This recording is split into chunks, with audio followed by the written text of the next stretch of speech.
পুলিশের গাড়ির ধাক্কায় মৃত এক। এই ঘটনার জেরে এলাকায় চাঞ্চল্য ছড়ালো। ঘটনাটি ঘটেছে উত্তর দিনাজপুর জেলার ইসলামপুর থানার ধুলিগাঁও এলাকায়।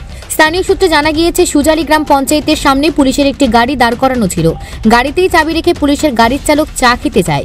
সেই সময় গাড়িতে থাকা এক পুলিশ কর্মী গাড়ি স্টার্ট করলে গাড়ির নিয়ন্ত্রণ হারিয়ে ফেলে সজোরে এক ব্যক্তিকে ধাক্কা মারলে এক ব্যক্তির গুরুতর আহত হয়। স্থানীয়রা আহত ব্যক্তিকে উদ্ধার করে রামগঞ্জ স্বাস্থ্য কেন্দ্রে নিয়ে আসে। কিছুক্ষণ পর হাসপাতালে কর্মরত চিকিৎসকেরা সেই ব্যক্তিকে মৃত বলে ঘোষণা করেন। এই ঘটনায় হাসপাতাল চত্বরে উত্তেজনা ছড়ায়। ঘটনার খবর পেয়ে ঘটনাস্থলে পৌঁছে পরিস্থিতি নিয়ন্ত্রণে আনেন ইসলামপুর থানার আইসি সহ বিশাল পুলিশ বাহিনী। পুলিশ সূত্রে জানা গিয়েছে, মৃত ব্যক্তি সহরব হোসেন, বয়স 42, বাড়ি সুজালি গ্রাম পঞ্চায়েতের ধুলিগাঁও এলাকায়। পুলিশ মৃতদেহকে ময়নাতদন্তের জন্য ইসলামপুর মহকুমা হাসপাতালে পাঠানোর পাশাপাশি ঘটনার তদন্ত শুরু করেছে। এই ঘটনায় মৃতের আত্মীয় ও স্থানীয় বাসিন্দারা কি জানাচ্ছেন, আসুন শুনুন। ড্রাইভার 1 নম্বর ড্রাইভারের কসুর, 2 নম্বর পুলিশ কনস্টেবল যিনি ছিলেন উনার তো দায়িত্ব না দিয়ে গাড়ি ড্রাইভ করবে উনি। যেহেতু আপনি গাড়ি চালাতে জানেন না তো গাড়ি স্টার্ট কেন দিবেন আপনি?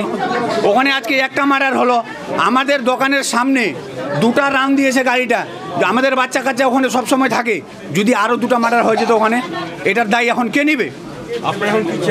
আমরা কি চাচ্ছি এখন বিচার, সুবিচার যাচ্ছি আমরা প্রশাসনের কাছে, আমরা বিচার যাচ্ছি। ডেড বডি আছে এখানে, ওনার 3টা বাচ্চা আছে, 2টা মেয়ে আছে, একটা ছেলে আছে।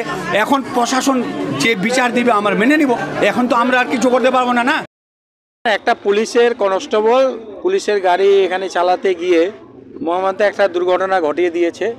তাতে একজন ব্যক্তি এখানকার খুব গুরুত্বপূর্ণ, এখনও পর্যন্ত সিরিয়াস, কেউ বলছে মারা গেছে, কেউ বলছে যায়নি। আমরা হসপিটালে পাঠিয়েছি তদন্ত করে, যেটা বাস্তব সেটা নিয়ে এলাকা যেন শান্তি থাকে। যারা দোষীকার উচিত যেন তারা পরিবার, যাদের আজকে পরিবারের ব্যক্তিকে লেগেছে, তারা যেন সঠিক বিচার পায়, এটা আমরা দেখছি।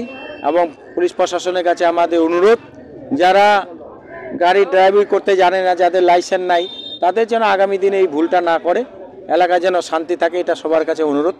কার গাড়ির সাথে লাগছিল? পুলিশের গাড়ির সঙ্গে। যাকে লাগছে তিনি কোন গাড়িতে ছিলেন?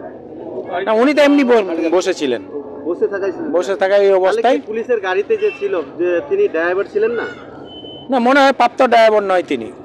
এই যে অনিয়ম ভাবে গাড়ি চালাচ্ছে পুলিশে, তাহলে কি বলবেন? এটা পুলিশের ভুল।